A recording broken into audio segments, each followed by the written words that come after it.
Chief minister صاحب نے CMIT کو بھیجا وہ خط کہ اس کی انکوائری کریں. CMIT نے اس کی انکوائری کی. اس انکوائری میں انہوں نے کہا کہ ہاں جو یہ معزز ارکان کہہ رہے ہیں یہ صحیح کہہ رہے ہیں اور ان ذمہ داروں کے خلاف کارروائی ہونی چاہیے.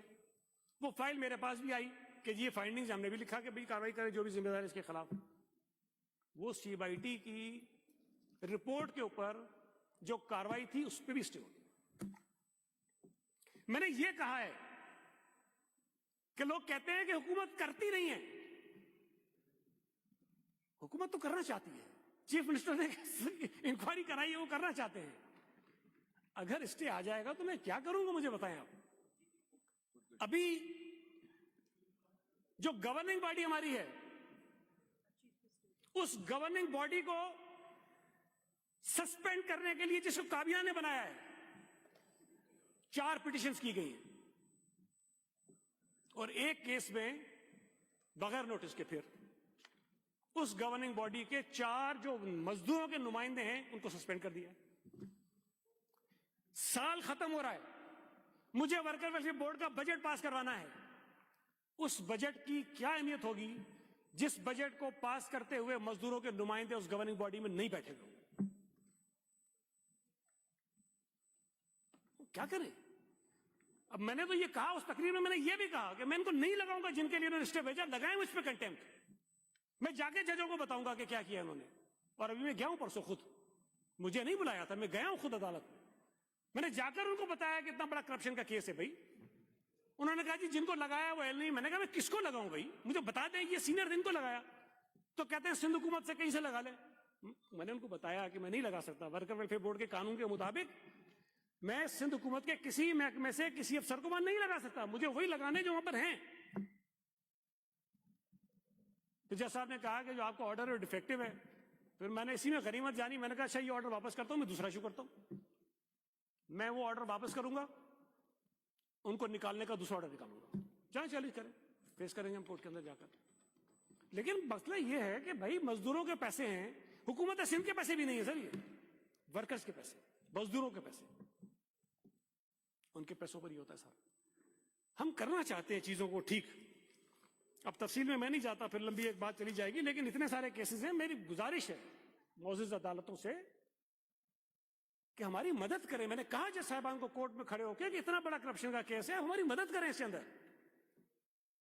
وہ کہتے ہیں ہم تو قانون کو دیکھتے ہیں. قانون میں کیا کروں سر بتائیے. میں 25 ارب ایک طرف پڑے ہیں, ایک طرف میرے ٹرانسفر کرنے کا آرڈر پڑا, میں کیا کروں, کس کو لگاؤں.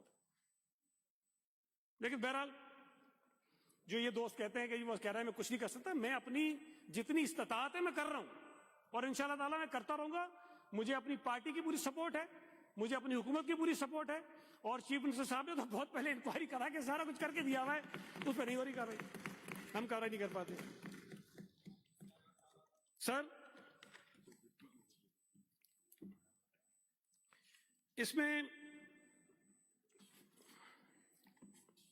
یہ تو جو چیزیں میں نے کہنی تھی میں بغیر پڑھے کہہ گیا. سر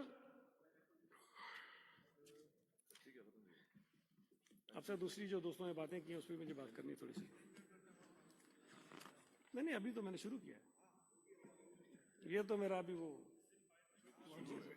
وارم اپ تھا. سر ابھی اس میں ایک جو ایشو آئے گا ہمارے لیے وہ امپلیمنٹیشن ہے منیمم ویج کی. اور وہ ہر اجلاس میں میرا خیال ہے کہ یہاں سے سوال اٹھتا ہے, ہر جگہ بات ہوتی ہے کہ ہم 43,000 کر دیتے ہیں, کبھی 40,000 کر دیتے ہیں. لیکن جو کم ہے ہم بھی مانتے ہیں کہ کم ہے, لیکن وہ بھی شاید نافذ نہیں کر سکتے. سر اس کی پرابلم ہمارے ساتھ یہ ہے کہ میں نے 12 کہا ہے کہ تنخواہ دینے والا ایک آدمی, تنخواہ لینے والا ایک آدمی, ہمیں نہیں پتا کہ کون دے رہا ہوتا ہے کون لے رہا ہوتا ہے. جب تک جس کو ملتی نہیں ہے وہ آ کر بتائے گا نہیں, ہم اس کا کیا کر سکتے ہیں.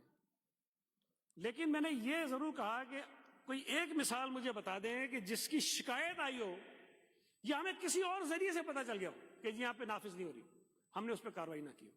ہم نے کارروائی کی ہے, ہم نے وہ نافذ کروائی ہے. سر سندھ پہلا صوبہ ہے جس نے یہ ٹرائیپارٹائٹ بیسیکلی پورا کانسیپٹ ہے ہمارے ڈپارٹمنٹ میں کہ ورکروں کے نمائندے ہوتے ہیں, مزدوروں کے نمائندے ہوتے ہیں, سرکاری نمائندے ہوتے ہیں, وہ بیٹھ کے ساری چیزیں کر رہے ہوتے ہیں. تو یہ پہلی مرتبہ ہوا کہ سندھ حکومت نے پچھلے ٹینیور میں نچلی سطح پہ جا کے یہ ٹرائیپارٹائٹ کمیٹیز بنائی تاکہ وہاں جو شکایت آئے وہ شکایت وہیں پہ حل ہو جائے, کسی کو وزیر کے دفتر پہ آنا نہ پڑے, سیکرٹری کے دفتر پہ آنا نہ پڑے, چیف منسٹر کے پاس آنا نہ پڑے, کہیں نہ جائے, وہاں بیٹھ کے اس مسئلے کو حل کریں. ہم نے اپنے اسپتالوں کی سطح پر جا کے ٹرائیپارٹائٹ کمیٹیاں بنائی تاکہ یہ لوگوں کے جو مزدوروں کے مسائل آتے ہیں وہ نچلی سطح پر ہم اس کو حل کرنے میں کامیاب ہو جائیں. سر یہاں بھی تقاریر کافی ساری ہمارے دوستوں نے کی, کچھ میں سن سکا, کچھ میں نہیں سن سکا, پھر کچھ میں نے بھی نکلوا کے سن لی, پتا تو چلے کہ ہمارے دوستوں نے کیا کیا فرمایا یہاں پہ. سر اسمبلی میں جو لوگ منتخب ہو کر آتے ہیں, ہم نمائندے ہیں اپنے اپنے حلقے کے لوگوں کے, اور اس اسمبلی میں بیٹھے ہوئے لوگ پورے صوبہ سندھ کے لوگوں کی نمائندگی کرتے ہیں. میرا یہ خیال ہے کہ یہ بہت ہی نامناسب بات ہوتی ہے کہ ہم اپنی ذمہ داری کو محسوس ہی نہیں کر سکتے کہ جس وجہ سے یا جن کی بنیاد پہ یا جن کی نمائندگی کرتے ہوئے ہم بیٹھے ہیں, اس حق نمائندگی کو ہم نے ادا کیسے کرنا ہے. سر تنقید کرنے کا حق بالکل اپوزیشن کو ہے, یہ ڈٹ کے کریں, اور ہم نے کبھی اس پہ برا بھی نہیں منایا. ہمیں اسے جواب دینے کا حق ہے, ہم دیتے بھی ہیں. لیکن میں یہ سمجھتا ہوں کہ کسی شخص کا نام بگاڑنا, نام لے کے غلط بیانی کرنا, جو یہاں بیٹھے ہوں بھی تو اس پہ آ رہا ہوں, پھر خاص طور پہ سر اس بات کی تو ممانعت ہے کہ جو شخص یہاں موجود نہیں ہے, جس کے پاس یہ حق ہی نہیں ہے کہ کھڑے ہو کے بتائے کہ بھائی یہ جو میرے لیے کہہ رہا ہے غلط کہہ رہا ہے, جو یہاں موجود نہیں ہے, جب اس کے متعلق آپ بات کریں تو آپ کو زیادہ محتاط ہونا چاہیے. یہاں میئر کراچی کے لیے باتیں کی کہ تنقید کریں اس کے کام پہ, کوئی مسئلہ نہیں, انسان ہے, غلطیاں کرتا ہوگا, آپ شہریوں کی توقع پہ پورا نہیں ہوتا ہوگا, ٹھیک ہے, فیئر انف. لیکن جس طرح نام بگاڑ کر جس قسم کی باتیں کہیں گی وہ نامناسب ہے. میں ہمیشہ کہتا ہوں جتنی زبان آپ کے منہ میں ہوتی ہے میرے منہ میں, جو آپ کہتے ہیں وہ میں بھی کہہ سکتا ہوں, شاید آپ سے زیادہ کہہ سکتا ہوں. لیکن ہمیں پھر وہ جو اس حال میں بیٹھے ہوئے جو ذمہ داری ہمارے سر پہ نا وہ روکتی ہے کہ یہ بات آپ نے کرنی ہے یا آپ نے نہیں کرنی ہے. لیکن مجھے دکھ ہوتا ہے کہ یہاں سے جو باتیں کہی گئیں, ایک شعر سے انہوں نے پڑھا تھا, میں پڑھ دیتا ہوں لیکن یہ بار بار آپ کو شعر میں یاد دلاتا رہوں گا, ویسے اس لیے کہہ رہا ہوں, یہ میرا لکھا ہوا نہیں, یہاں سے پتہ نہیں 2-3 لوگوں نے پڑھا تھا. اس کا دوسرا جو مصرع تھا وہ یہ تھا, جنہوں نے بستی اجاڑ ڈالی کبھی تو ان کا حساب ہوگا. جنہوں نے بستی اجاڑ ڈالی کبھی تو ان کا حساب ہوگا. سر حساب ہو چکا ہے. جن لوگوں نے اس شہر کو اجاڑا تھا ان کا حساب ہوا ہے. یہاں جتنے لوگ ہم بیٹھے نا سر, میں باہر سے کچھ بھی ہوں, آپ مجھے کچھ سمجھیں, لوگ مجھے کچھ سمجھیں, مجھے پتا ہے کہ میں کیا ہوں, میری حیثیت کا, میری طاقت کا, میرے وزن کا مجھے سب پتا ہے. ایسا نہیں ہے کہ جو دوست یہاں بیٹھے ہیں ان کو اپنے وزن کا نہیں پتا ہے. ان کو آج کی اپنی حیثیت کا بھی پتا ہے, اپنے وزن کا بھی ان کو پتا ہے. کم از کم تھوڑا اس کا خیال کر لیں. یہ جو بستی جنہوں نے اجاڑ ڈالی تھی, جو حساب ہوا ہے, اس حساب کی بدولت ہی آپ اس نہج میں آئے ہیں. میرے تو 2 دوست جو بات وہ کہہ رہے تھے, پتہ نہیں کل کے یونٹ انچارج کے سامنے نہیں بولتے تھے, میرا خیال ہے آپ لوگ اس وقت ایم کیو میں تھے ہی نہیں شاید. جا کے ریکارڈ نکالیں, چیک کروائیں ان دنوں کو, ان ریکارڈز کو. ہمارے پاس گن مین نہیں ہوتے تھے, سیکیورٹی گارڈ نہیں ہوتے تھے ہمارے پاس. جا کر ان دنوں میں ایم کیو ایم کے لیے کام کرنے والے لوگوں سے پوچھیں کہ پیپلز پارٹی نے کراچی میں کیا کیا کچھ کیا, کیا قربانیاں دی ہیں. آپ یونٹ انچارج کی بات کرتے ہو, جس قائد کو آپ نے چھوڑ دیا ہم اس کے خلاف بولتے تھے, دھڑلے سے بولتے تھے. ہماری آپ کا ہم قدر کرتے ہیں, جو دنیا سے لوگ چلے گئے اس کے لیے مجھے کوئی حق نہیں ہے کہ میں اس کے لیے کوئی برا بھلا کہوں. میں آپ سے گزارش کروں گا کسی دن چلیں ہمارے ساتھ, پیپل سیکریٹریٹ چلیں, آپ کو میں دکھاتا ہوں جو ہمارے شہداء کی گیلری وہاں بنی ہوئی ہے, تصویریں لگی ہوئی ہیں, تاریخ لکھی ہوئی ہے, کون کون کہاں کہاں شہید ہوا یہ بھی آپ کو بتائیں گے کہ کس کس طرح سے ہوا تھا. یار آپ ساری باتیں ایسی کر رہے تھے, لگ رہا تھا کہ ہم کسی اور دنیا سے آئے لوگ ہیں, ہمیں پتہ ہی نہیں کہ شہر میں کیا ہوا ہے, اس ملک میں کیا ہوا ہے, پتہ ہی نہیں ہے. تو صاحب ہیں چلے گئے, اچھے آدمی نکل گئے. ان کی تقریر سننے تو مجھے لگ رہا تھا کہ پتہ نہیں یہ کیا ہے بھائی, ہم کدھر تھے جب یہ ملک بنا, مطلب ہم کہاں تھے. نہیں ہم نے سر دیکھیں, میں اس بات کو مان لوں, اگر غلط بات یہاں سے بھی کسی نے کی تو نہیں کرنی چاہیے, محتاط ہونا چاہیے, یہ سینسیٹیو ایشو ہے. لیکن میں بار بار یہ چیزیں کہتا رہا ہوں, اپنی پہلے کی تقریروں میں بھی کہتا ہوں, مجھے عادت نہیں ہے دہرانے کی, لیکن کیا کروں, یہاں سے دوبارہ بات آ جاتی ہے, مجھے دوبارہ جواب دینا پڑتا ہے. سر اس صوبے میں جو تفریق ہے سندھی مہاجر کی, اس تفریق کو ختم کرنے کی ذمہ داری سب سے زیادہ ہم لوگوں کی جو یہاں بیٹھے ہوئے ہیں.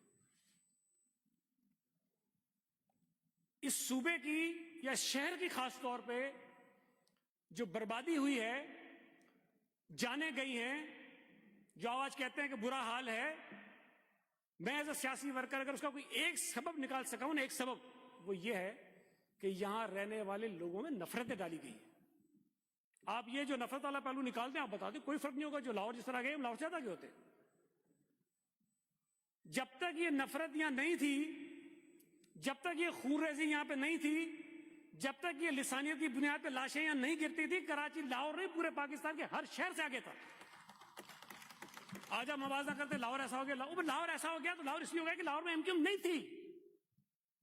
لاہور ایسا اس لیے ہو گیا کہ لاہور میں خون ریزی نہیں تھی, لاہور میں نفرتیں نہیں تھی, لاہور میں کسی کو اس لیے نہیں مارا گیا کہ تمہاری زبان سندھی ہے, تم پشتو بولتے ہو, تم پنجابی بولتے ہو تو مار دو. لاہور میں یہ نہیں ہوا. لاہور جس طرح نیچرل شہر ترقی کرتے ہیں, آگے بڑھتے ہیں, وہ بڑھتا گیا. اس شہر کو بریک لگ گئی, بریک نہیں لگی, ہم پیچھے چلے گئے. آج آپ 25-30 سال کی خوریزی کے بعد, بربادی کے بعد, تباہی کے بعد کہتے ہیں کہ ہم ایسے کیوں نہیں ہیں, ہم نہیں ایسے. اور آج بھی بدقسمتی کی بات ہے کہ آج بھی ہم نے سبق نہیں سیکھا کہ جو کچھ ہم اس شہر کے ساتھ کر چکے ہیں کم از کم آگے تو نہ کریں. ہم نے طے کیا ہوا ہے کہ نہیں, ہم ایسے ہی چلیں گے, بس ہم نے ایسے ہی چلنا ہے. سر اب ایسے ہی چلیں گے تو کراچی کوئی ایک بے جان سی کوئی ٹیبل کرسی نہیں ہے کہ CM صاحب اٹھیں گے, اس کو رنگ پالش کر دیں گے ٹھیک ہو جائے گا. نہیں ہوگا. بہت بڑا شہر ہے. جب تک یہاں رہنے والے لوگوں میں یہ احساس ذمہ داری ہم پیدا کرنے میں کامیاب نہیں ہوں گے کہ یہ ہمارا شہر ہے, اس کو ہم نے سنبھالنا ہے, اس کو ہم نے بنانا ہے, اس کو ہم نے آگے بڑھانا ہے, اس کو ہم نے ترقی دینی ہے, اس کو ہم نے دنیا کا بہتر شہر بنانا ہے, دنیا کی کوئی طاقت اس کو نہیں بنا سکتی اگر کراچی کے شہری نہ چاہیں. سر میں ہمیشہ ایک مثال دیتا ہوں کہ ہم اربوں روپے خرچ کرتے ہیں کراچی کی صفائی پہ. کراچی کے شہری ابھی طے کر لیں, ابھی اس لمحے, کہ ہم نے کراچی میں گندگی نہیں پھیلانی, خود ہی اٹھانی, خود ہی رکھنی. آپ کو 1 روپیہ خرچ کرنی نہیں پڑے گا, کراچی صاف ہو جائے گا. لیکن اگر شہری طے کرنے کے نہیں, ہم نے صاف نہیں کرنا, آپ سندھ حکومت کا پورا خزانہ لگا دیں, صاف نہیں ہوگا کراچی, نہیں ہوگا صاف. ہمیں اپنا کردار ادا کرنا چاہیے, اور جو نفرتوں کا ماحول ہم گرم کرتے ہیں اس کو ختم کرنا چاہیے. آج آپ کسی بھی شہر کے لوگوں سے آتے, میں نے تو نہیں سنا کم از کم, سوائے کراچی کے جو ہمارے مخالفین ہیں ان کے, برباد ہو گیا, برباد ہو گیا, برباد ہو گیا, برباد ہو گیا, تباہ ہو گیا, تباہ ہو گیا, تباہ ہو گیا, کھنڈر ہو گیا, کھنڈر ہو گیا, کھنڈر ہو گیا. میری وہ باجی بیٹھی چلی, وہ کہہ رہی تھی کہ سڑکیں ایسی ہیں کہ اونٹ دے دو میں. خدا کو مانے باجی, آپ اونٹ پہ آتی ہے کیا, مطلب گاڑی میں آتی ہیں.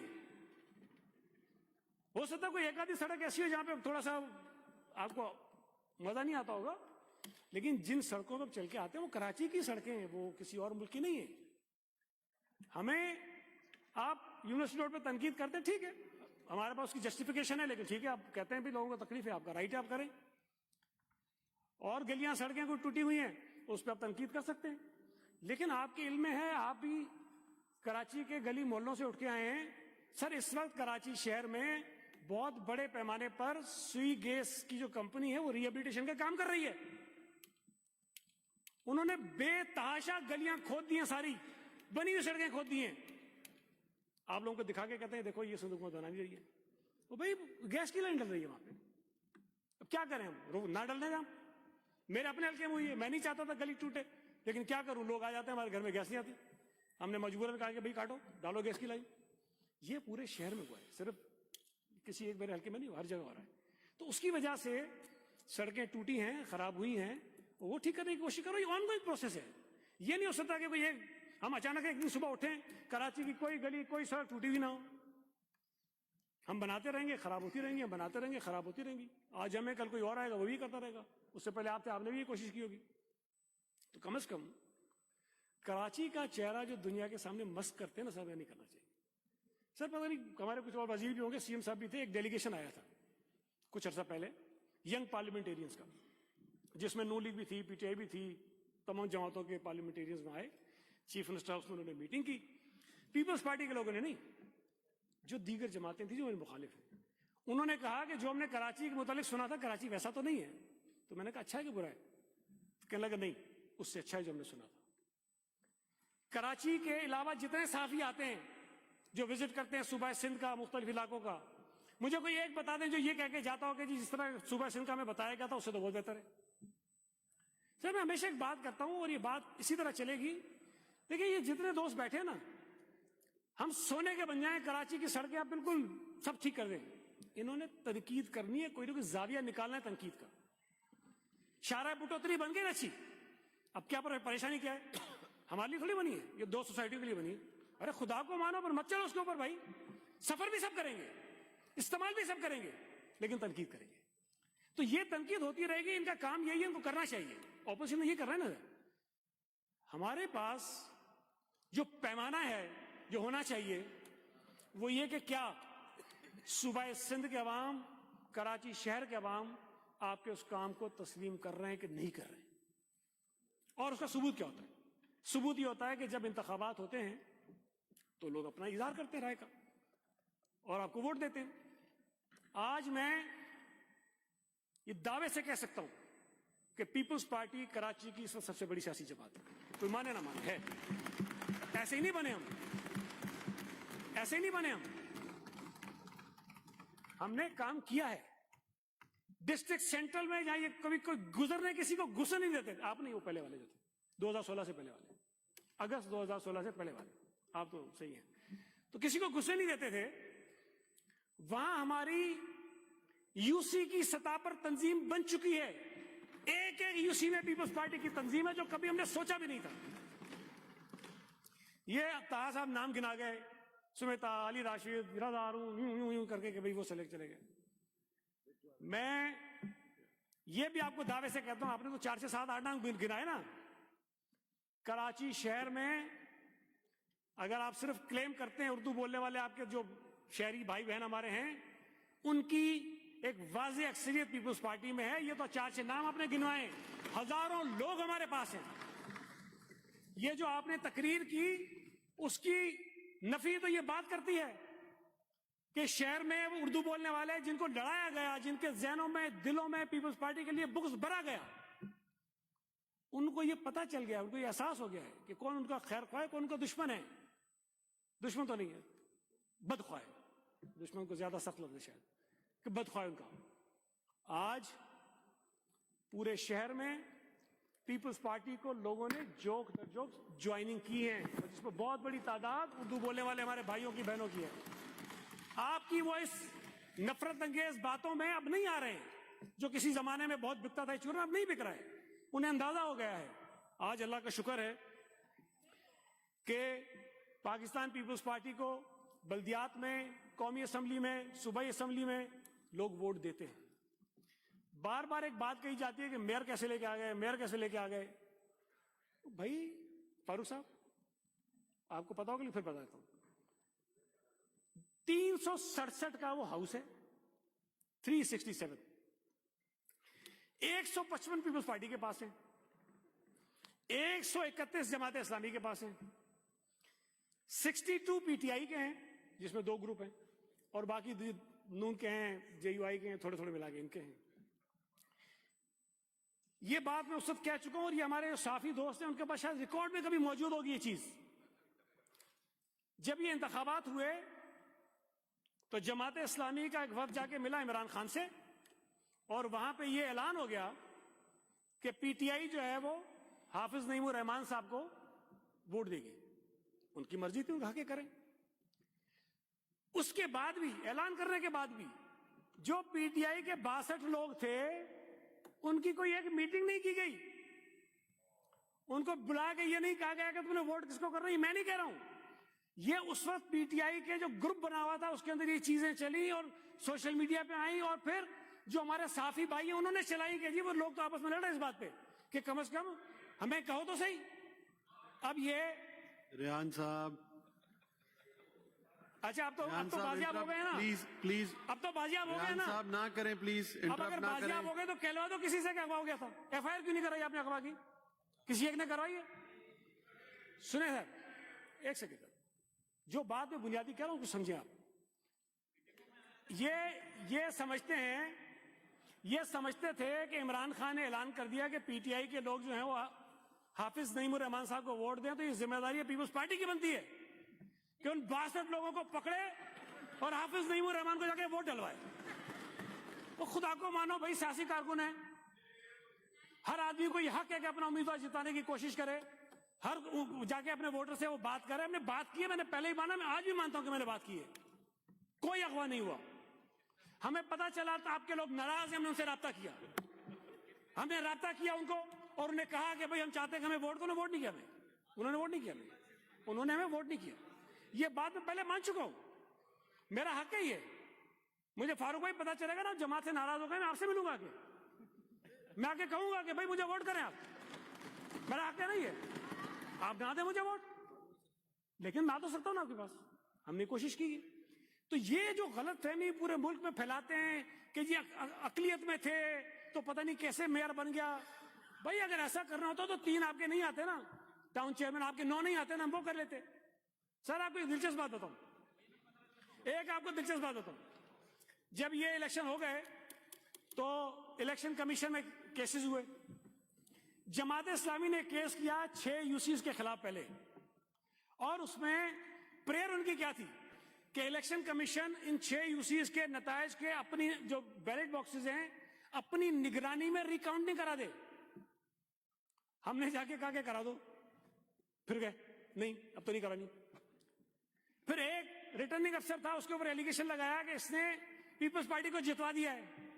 اس کے پاس 4 یوسیاں تھیں, 3 پیپلز پارٹی ہار گئی تھی, 1 جیت گئی تھی. بولا یہ پیپلز پارٹی کو جتوا دی.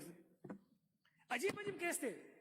ابھی میں ڈیٹیل میں نہیں آتا ہوں, وہ جو الیکشن کمیشن سپریم کورٹ تک گئے اس کیس میں, اور آخر میں جو اپنے خلاف فیصلہ کروایا تھا اسی کو بحال کرایا گیا اور کہہ لیں ہم جیت کے آ گئے.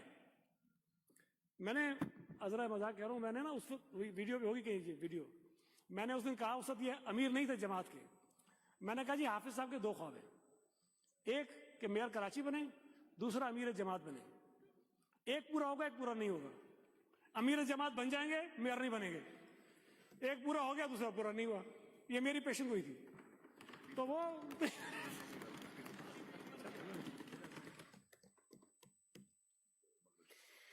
سر میری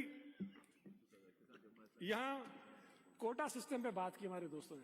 اچھا میرا تو بہت شروع سے یہ موقف رہا ہے کہ یہ جو کوٹا سسٹم ہے یہ ہمارے شہری لوگوں کے حق میں ہے. میں اس پہ دلیل دیتا رہا ہوں, میں کرتا رہا ہوں. میری وہ چھوڑ دے بات. اب جو اگلی بات کر رہا ہوں بڑی بات, 18ویں ترمیم ہوئی سر. 18ویں ترمیم میں جو پارلیمنٹ کی کمیٹی بنی اس میں تمام جماعتوں کے نمائندوں کو شامل کیا گیا رضا ربانی صاحب کی سربراہی میں. اس میں ایم کیو ایم کی جانب سے ڈاکٹر فاروق ستار صاحب اور دوسرے تھے حیدر عباس رضوی صاحب. یہ دونوں اس کمیٹی کے ممبر تھے. اور وہاں پر جب یہ کوٹا سسٹم پہ بھی بات ظاہر ہے ہر جماعت اپنا بات کر رہی تھی, تو حیدر عباس رضوی صاحب آن ریکارڈ ہیں, انٹرویو دیا ہے ابھی ریسنٹلی, انہوں نے ریسنٹلی انٹرویو دیا ہے. انہوں نے اور ڈاکٹر فاروق ستار نے ایم کیو ایم کو جا کے کنونس کیا کہ کوٹا سسٹم جس طرح ہے وہ آپ کے حق میں, اس کو چلنے چاہیے, جاری رہنا چاہیے, اور ایم کیو ایم اس میں مانی تھی. آج کھڑے ہو کے کہتے کوٹا سسٹم ختم کرو, کوٹا سسٹم ختم کرو. بھائی پہلے اس وقت کرتے نا آپ. جب حیدر عباس ریڈی سے سوال کیا گیا کہ آپ نے یہ کیا تو اس نے کہا اچھا کیا تو میں نے, چلو بات میں نے کی, لیکن اس سے تو وہ جو مرحوم و مغفور ایم کیو ایم تھی وہ حیات تھی نا سر, اس وقت حیات تھی وہ. تو وہ کہتے ہیں کہ میں نے لندن میں بیٹھی ہوئی رابطہ کمیٹی اور ساری قیادت اور کراچی میں بیٹھی ہوئی ساری رابطہ کمیٹی اور ساری قیادت کو کنونس کر دیا کہ کوٹا سسٹم آپ کے حق میں, وہ مان گئے. سر یہ جو اندر بات کچھ اور کرتے ہیں, پبلک میں کچھ اور کرتے ہیں, نہیں کرنا چاہیے, زمانہ وہ نہیں ہے. آپ نے اس کوٹا سسٹم کو تسلیم کیا ہے, اس کو مانا ہے آپ نے. میں اس بحث میں نہیں جاتا ہوں کہ کہتے ہیں بھٹو صاحب نے کر دیا, بھٹو بھائی بحث لمبی بحث ہے, یہ اس سے پہلے کا کام ہے, یہ اس سے پہلے کا کام ہے. جب پاکستان بنا تھا تب سے یہ کام چل رہا تھا. لیکن آج کا اس وقت جو کوٹا سسٹم نافذ ہے اس ملک کے اندر, اس میں ایم کیو ایم اس کی حمایتی ہے. ایم کیو ایم نے 18ویں ترمیم میں اس کو ایکسپٹ کیا اور رضامندی سے ایکسپٹ کیا اس نے. اور بقول حیدر عباس ریدی صاحب کے کہ ہم نے اور فاروق ستار نے بیٹھ کے سب کو کنونس کیا اور وہ راضی ہوئے. اور حیدر عباس ریدی صاحب تو آج بھی کہہ رہے تھے, اس انٹرویو میں کہہ رہے تھے کہ میں اب بھی اس بات پہ قائل ہوں کہ یہ کوٹا سسٹم ہمارے حق میں بہتر ہے. تو برائے مہربانی میری زبانی جو باتیں کہیں اس کو نہ مانیں, لیکن جو باتیں آپ کے لوگ کہہ رہے ہیں, آپ کی میٹنگز میں کہہ رہے ہیں, جس کو آپ تسلیم کر چکے ہیں, رضامندی سے تسلیم کر چکے ہیں, اب نہیں کہہ سکتے کہ یہ جبر کی شادی تھی. جبر کی شادی نہیں تھی, یہ راضی خوشی ہو کے انہوں نے شادی کی تھی. ایک ہمارے وہ دوست بیٹھے, تازہ آ گیا, مہربانی آپ کی. ایک صاحب ہمارے کہہ رہے تھے, وہ بھٹو صاحب نے کہا ادھر ہم ادھر تم. یار اب مصیبت یہ ہے کہ مجھے بار بار دہرانا پڑتا ہے. سر عباس اطہر صاحب ایک بڑے نامی گرامی جانے پہچانے سیزنڈ صحافی تھے, اللہ ان کی مغفرت کرے, انتقال کر گئے. لیکن وہ پیپلز پارٹی کے مخالف نہیں تھے, بھٹو صاحب کے عاشق تھے. وہ جو ایک بی بی کے آنے پہ نغمہ تھا نا سر, بھٹو کی بیٹی آئی سی, وہ انہوں نے لکھا تھا. پہلے لکھا تھا بھٹو کی بیٹی آئی ہے, پھر وہ شہید ہو گئی, پھر انہوں نے لکھا کہ بھٹو کی بیٹی آئی سی, پھر اس کو انہوں نے چینج کر کے کیا, اسی کا لکھا ہوا تھا. اس کے بعد ان کی ڈیتھ ہوئی. اس کا انٹرویو موجود ہے, خبر نہیں انٹرویو, آزاد اخبار چھپتا تھا, آزاد اخبار. نشتر پاک میں بھٹو صاحب نے جلسہ کیا. بقول عباس اطہر صاحب کے وہ کہتے ہیں کہ بھٹو صاحب یہ کمپیریزن دے رہے تھے کہ بھئی تمہاری اتنی سیٹیں وہاں پر ہیں, میری اتنی سیٹیں یہاں پر ہیں, اسی طرح کی کوئی بات کر رہے تھے. لیکن ادھر تم, بھٹو صاحب کے منہ سے نکلا تک نہیں. وہ کہتا ہے کہ یہ میں نے خبر لگائی, میں نے یہ خبر لگائی, اور اس خبر پہ پھر آج تک وہ پیٹ رہے ہیں لوگ اس کو ڈھول. اور اس کے بعد وہ کہتا ہے کہ ایک میں نے اور بھی ہیڈنگ لگائی تھی. انہوں نے کہا کہ میں نے لکھا تھا نہ میں نہ تم, ہم دونوں اور ایک پاکستان. یہ تو کوئی نہیں کہتا. یہ بھی اسی عباس اطہر نے لگائی, اسی آزاد اخبار میں لگائی, بھٹو صاحب کے نام سے. کوئی کچھ نہیں کہتا. تو خدا کے لیے جو تاریخ ہے اس کو مسخ مت کریں. ہم اس ہاؤس میں بیٹھ باہر جلسوں میں کرتے ہیں, کوئی مسئلہ نہیں ہے. اس اسمبلی کے اندر بیٹھ کے نا کم از کم اس قسم کی غیر ذمہ دارانہ باتیں نہیں کرنی چاہیے. نیشنلائزیشن پہ آپ کا اپنا سٹانس ہو سکتا ہے, میرا اپنا موقف ہے. ذوالفقار علی بھٹو صاحب نے اگر کی تو پاکستان پیپلز پارٹی کے منشور کا حصہ تھا, اسی منشور پہ انہوں نے الیکشن میں حصہ لیا, اسی پہ لوگوں نے ان کو منتخب کیا, اور حکومت میں آنے کے بعد انہوں نے اس منشور پر عمل درآمد کیا. اور میں سمجھتا ہوں کہ وہ نیشنلائزیشن بالکل ٹھیک تھی. جو 22 خاندانوں کی اجارہ داری تھی وہ ختم ہوئی. پاکستان کا جو ایک والیوم تھا اکنومی کا, وہ پتہ نہیں ہزاروں گنا اس کے بعد سے بڑا ہے. وہ الگ بات ہے, کوئی ادارے کو صحیح چلا سکا نہیں چلا سکا, اس پہ ڈیبیٹ ہو سکتی ہے. لیکن نیشنلائزیشن ٹھیک ہوئی تھی. اس وقت کے جو حالات تھے, اس وقت جو معیشت کی صورتحال تھی کہ جکڑا ہوا تھا 22 خاندانوں نے, کسی اور آدمی کو کوئی کاروبار کرنے کی وہ اجازت نہیں دیتے تھے, جگہ اجارہ داری تھی.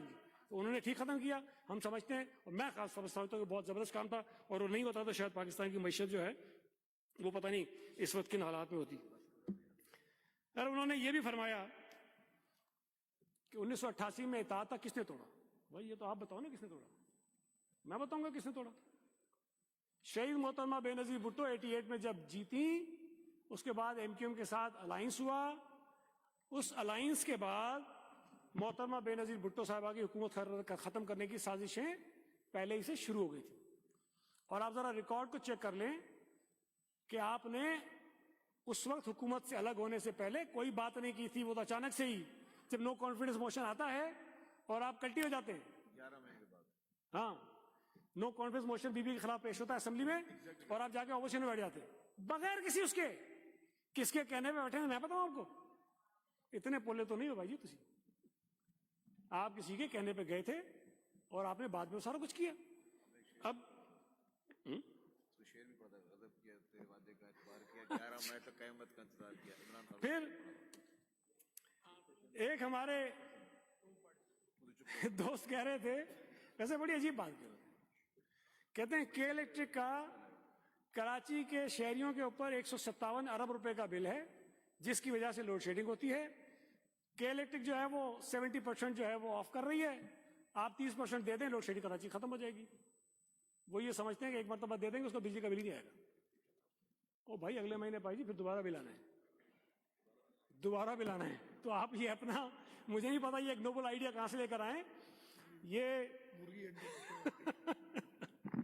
تو مہربانی کریں.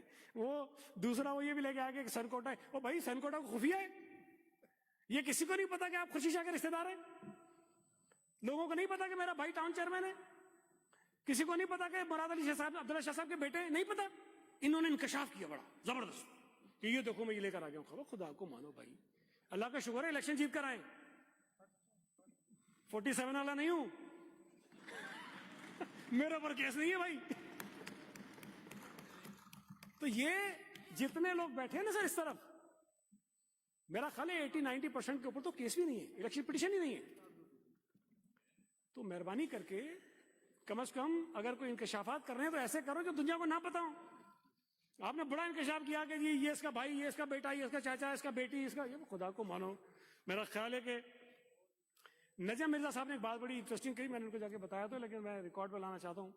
انہوں نے تقریر کرتے ہوئے بتایا، بڑی محنت کر کے لائے تھے، کہ جی 2002 میں، 3 میں، 4 میں، 5 میں، 6 میں، 7 میں، 8 میں، 9 میں، 10 میں جو بجٹ آتا تھا سندھ کا، اس میں بلدیات کا حصہ 30% ہوتا تھا، اور جب سے آپ آئے تب سے 5% ہو گیا. بات تو ٹھیک کرے ہو. پھر میں نے ان کو یاد کرایا کہ اس وقت SLGO 2001 تھا. اس وقت ایجوکیشن منسٹر بھی نہیں ہوتا تھا، ہیلتھ منسٹر بھی نہیں ہوتا تھا، پاپولیشن ویلفیئر والا بھی نہیں ہوتا تھا، اسپورٹس والا بھی نہیں ہوتا تھا. پتہ نہیں کوئی آدھے سے زیادہ محکمے تو سارے ان کے پاس تھے.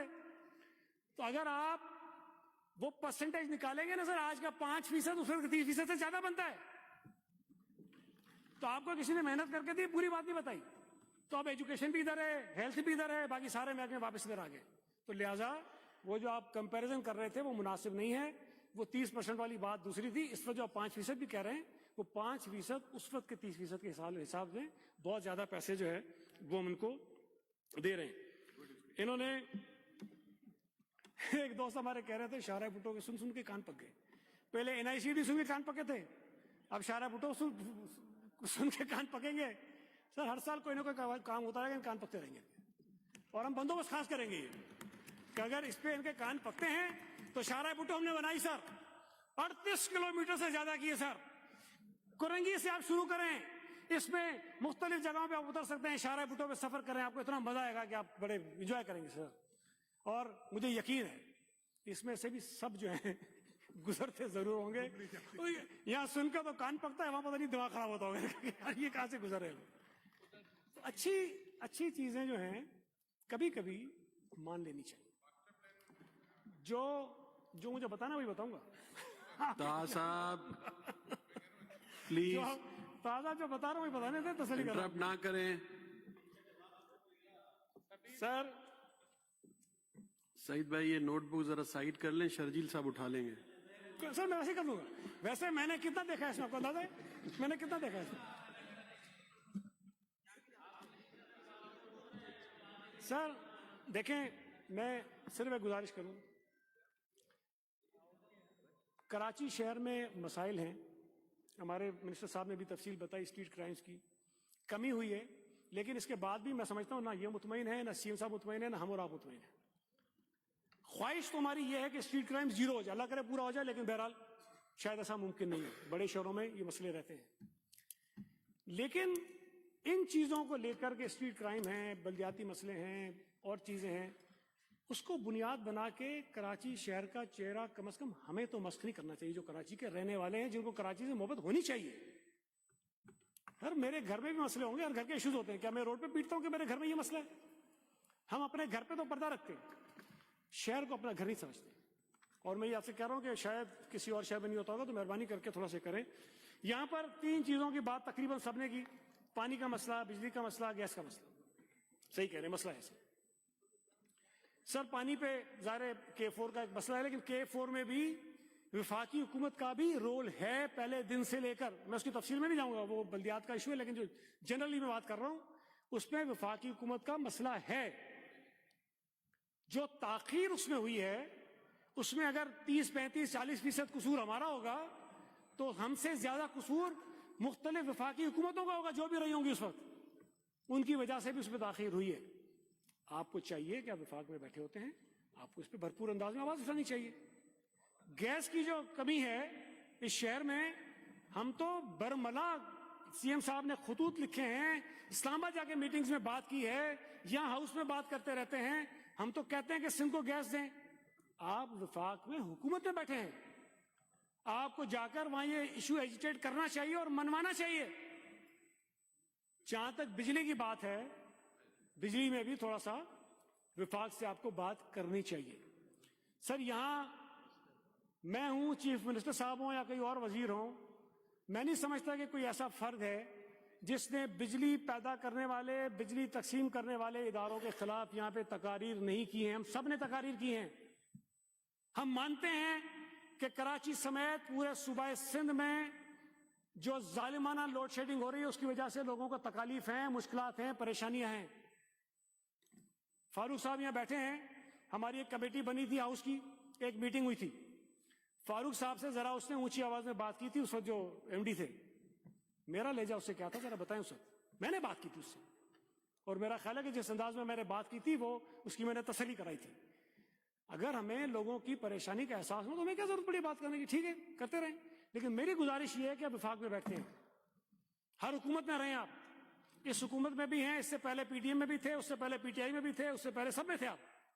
تو کم از کم یہ بجلی گیس کا مسئلہ اور پانی پہ بھی کم از کم یہ جو K4 کا اضافی پانی ہمیں ملنا ہے دریائے سندھ سے, اس کی منظوری بھی تو کروائیں نا وہاں سے. آپ یہاں کے کہہ دیتے ہیں کراچی کے لوگوں کو پانی نہیں ہے, لیکن کچھ کام جو آپ نے وہاں کرنا ہے اس کو بھی کریں اور اس کو بھی ادا کریں اپنی ذمہ داری کو. سر یہاں جو ایک بہت خطرناک بات ہمارے ان دوستوں کی طرف سے ہوتی ہے, جو میں سمجھتا ہوں کہ جو سبب بنتی ہے یہاں لوگوں کو نفرتوں میں اضافہ کرنے کی, وہ جب آپ کبھی کبھی کہتے ہیں کہ یہ مقامی ہے غیر مقامی. میں نے ہر اجلاس میں کھڑے ہو کے اپنی تقریر میں کہا ہے کہ مجھے بتاؤ تو صحیح کہ آپ کی ڈیفینیشن میں مقامی کون ہے, غیر مقامی کون ہے. کیا جو پختون اس شہر میں بستے ہیں وہ غیر مقامی ہیں؟ کیا پنجابی اس شہر میں بستے ہیں وہ غیر مقامی ہیں؟ یا سرائکی جو ہیں وہ غیر مقامی ہیں؟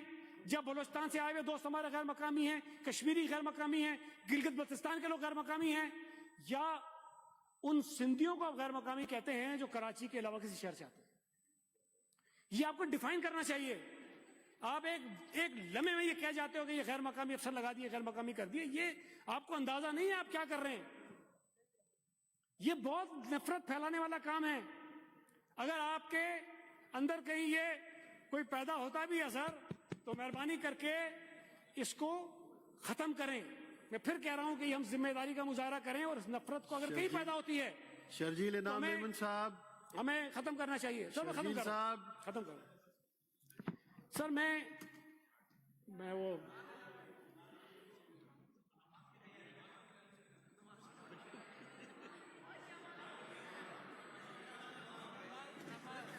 میرے شرجیل بھائی پلیز ناراض ہو کے نہ جائیں, آپ آ جائیں اپنی سیٹ.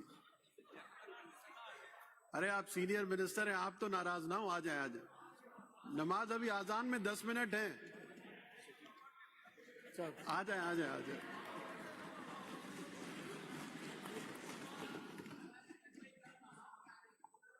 سر ابھی آپ اسپیچ ختم ہونے دیں پلیز, بیٹھیں. سر ایک بات پہ میرا, میں سب کو سمجھ میں آنی چاہیے, بات بڑی آسان سی بات ہے.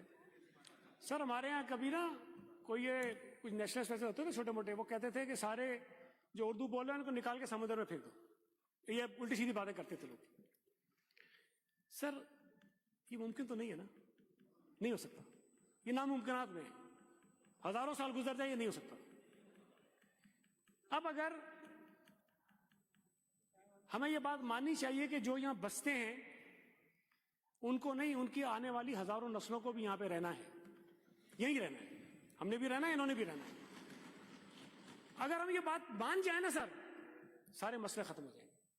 میں یہ سمجھتا ہوں کہ کراچی شہر میں بسنے والے پختون ہوں، پنجابی ہوں، بلوچ ہوں، کشمیری ہوں، گلگت بلتستان، کوئی بھی لوگ ہوں جو کہیں سے بھی آ کر بس گئے، ان سب کا کراچی پہ حق ہے. اگر ان کا حق ہے تو جو لوگ سندھ کے باسی ہیں ان کو تو کم از کم اس حق سے محرومی کے تانے نہیں دینے چاہیے کسی کو. سب کا حق ہے. ہمیں اس بات کو تسلیم کر لینا چاہیے کہ ہم جتنے لوگ اس شہر میں بستے ہیں یہ سب کا شہر ہے. میرا بھی اتنا ہے جتنا آپ کا ہے. میں زیادہ دعویٰ نہیں کرتا ہوں. میں حالانکہ کراچی کے جو انڈیجنس فیملیز ہیں جو پتہ نہیں کتنی صدیوں سے یہاں بستی ہیں اس فیملی سے میرا تعلق ہے. میرا کوئی گاؤں نہیں ہے کراچی کے علاوہ، میں کراچی کا آدمی ہوں. لیکن میں کبھی یہ نہیں کہتا کہ میرا حق زیادہ ہے، راجپوت صاحب کا کم ہے، علی خورشیدی کا حق کم ہے. نہیں، جتنا میرا حق ہے اتنا ان کا حق ہے. ہم ماننے کو تیار ہے، خدا کے لیے آپ بھی مان لو یار. آپ اس بات کو تسلیم کر لو کہ نہ آپ کو کوئی نکال سکتا ہے اور نہ ہمیں کوئی یہاں سے نکال سکتا ہے. ہمیں مجھے سر وہ شیخ عبداللہ صاحب چلے گئے، بڑی اچھی تقریر کی انہوں نے اچھی تقریر کی. وہ کہتے ہیں ہم عجیب عجیب باتیں کر کے لوگوں کو نیچے لڑانے کی. لڑانا سر لڑائی چھوٹی بات ہوتی ہے. میں کہہ رہا ہوں جو نفرتیں پیدا ہو جاتی ہیں نا وہ زیادہ خطرناک بات ہے. تو ہماری ان باتوں سے نیچے نفرتیں پیدا ہوتی ہیں جو ہمیں روکنی چاہیے. دوسرا میں ختم کر دیا سر، میں نے چھوڑ دیا، آپ بار بار کہہ رہے ہیں. یہ جو ہمارے طاہر صاحب نے کہا نام بتا کے کہ ان کے آباء و اجداد سے ہم نے یہ کیا وہ کیا، سر نہ ہم یہ سوچ سکتے ہیں، نہ ہم یہ تصور کر سکتے ہیں، اور نہ ہی بطور سیاسی جماعت ہم یہ افورڈ کر سکتے ہیں. پیپلز پارٹی کوئی قوم پرست جماعت نہیں ہے.